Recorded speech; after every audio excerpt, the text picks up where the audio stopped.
Hello friends, आज का हमारा टॉपिक है इन्वेस्टमेंट।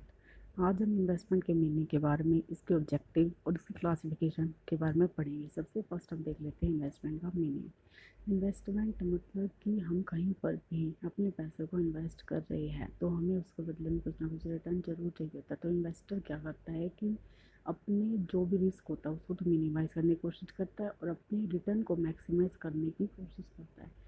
तो इसके अंदर मतलब इन्वेस्टमेंट हम किन किन चीज़ों के अंदर कर सकते हैं। इन्वेस्टमेंट हम फाइनेंशियल एसेट के अंदर कर सकते हैं, फिजिकल एसेट के अंदर कर सकते हैं। तो हमारी इन्वेस्टमेंट अलग तरह से होती है। तो हमें इसके बदले में रिटर्न कैसे मिलती है? रिटर्न हमें डिविडेंड की फॉर्म में मिल सकती है, इंटरेस्ट की फॉर्म में मिल सकती है, या फिर और किसी तरह से मिल सकती है, प्रॉफिट की फॉर्म में मिल सकती है।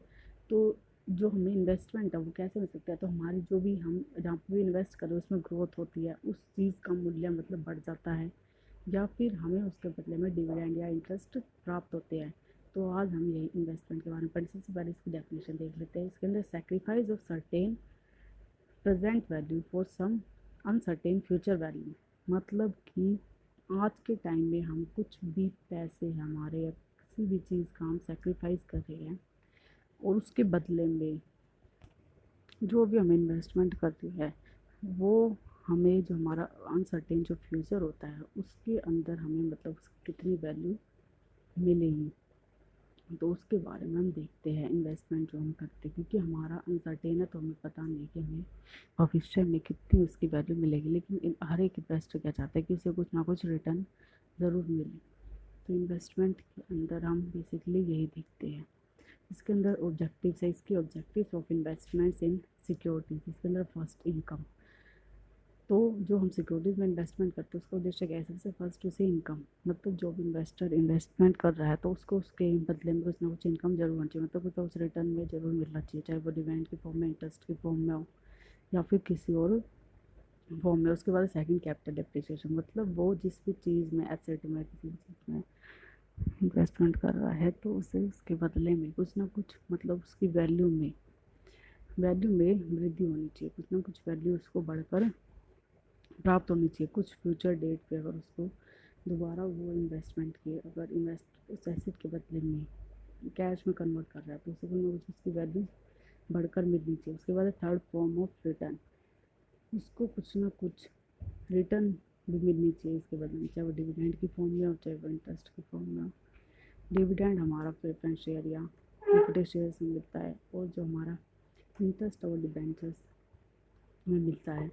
तो इसको किसी न किसी तरह से रिटर्न जरूर मिलनी चाहिए। उसके बाद fourth point, safety and security of funds, मतलब जो भी उसके फंड्स है, जो भी वो पैसे आज लगा रहा है तो उसको जो पैसे लगाने चाहिए सेफ भी होनी चाहिए और सिक्योरिटी भी मिलनी चाहिए, मतलब वो उसको रिस्क कम से कम होना चाहिए।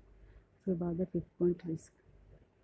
इन्वेस्टर क्या करते हैं? रिस्क को मिनिमाइज करके चलता है। तो इसके अंदर जो रिस्क है, रिस्क को कम से कम करने का इन्वेस्टर का रोल होता है। तो इन्वेस्टर क्या करता है कि मार्केट कंडीशन देखता है तो उसके हिसाब से अपनी सिक्योरिटीज़ में पैसा लगाता है या उनको बेचता और खरीदता रहता है। तो उसके बाद है सिक्स, लिक्विडिटी।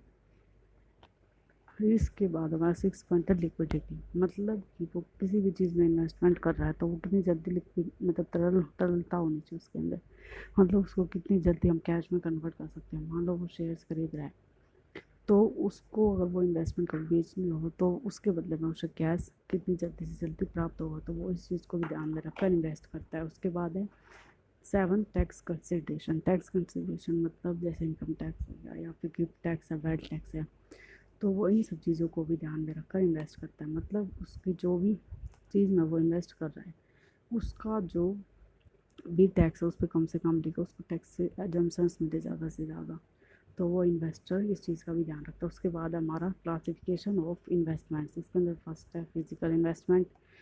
फिजिकल इन्वेस्टमेंट मतलब जैसे हमारे टेंजिबल एसेट्स है फिजिकल इन्वेस्टमेंट के अंदर, plant and machinery, motor cars etcetera. मतलब जो भी एक इन्वेस्टर है वो टेंजिबल एसेट के अंदर भी इन्वेस्टमेंट कर सकता है, जैसे plant and machinery, motor cars etcetera. उसके बाद इसके अंदर जो कई फिजिकल एसेट्स होती है जैसे मशीनरी एंड इक्विपमेंट एक्सेट्रा, तो इनको हम प्रोडक्शन के लिए भी वो यूज़ कर सकता है या फिर बिना प्रोडक्शन के लिए भी प्रोडक्शन के लिए खरीदे बिना भी इन्वेस्ट कर सकता है। उसके बाद सेकंड हमारा पॉइंट आता है फाइनेंशियल इन्वेस्टमेंट। फाइनेंशियल इन्वेस्टमेंट की एग्जांपल है जैसे शेयर्स, सर्टिफिकेट और बॉन्ड। तो मतलब जो एक इन्वेस्टर है वो शेयर्स के अंदर भी इन्वेस्टमेंट कर सकता है, सर्टिफिकेट या फिर बॉन्ड्स के अंदर भी इन्वेस्टमेंट कर सकता है और इनके बदले में डिविडेंड प्राप्त कर सकता है। उसके बाद third marketable and non marketable securities. Marketable investments के अंदर हमारे जाते हैं shares, bonds issues by government और कंपनीज। जो शेयर्स और बॉन्ड्स है जो कि गवर्नमेंट या कंपनी इशू करती है, मतलब इनको हम मार्केट के अंदर इनको बेच भी सकते हैं, इनका मार्केट के अंदर व्यापार होता है। हमारी मार्केटेबल सिक्योरिटीज़ है। उसके बाद है नॉन मार्केटेबल सिक्योरिटीज़ इन्वेस्टमेंट्स। इसके अंदर bank deposit, PF, provident fund, insurance scheme जा सकता, मतलब जिनका मार्केट के अंदर कोई व्यापार नहीं होता, जैसे bank deposit, provident fund, insurance schemes, इसमें भी इन्वेस्ट करके रिटर्न कमा सकता है इन्वेस्टर। उसके बाद है फोर्थ है transferable and non transferable securities. Transferable इसमें के अंदर हमारा आ जाता है शेयर्स बॉन्ड्स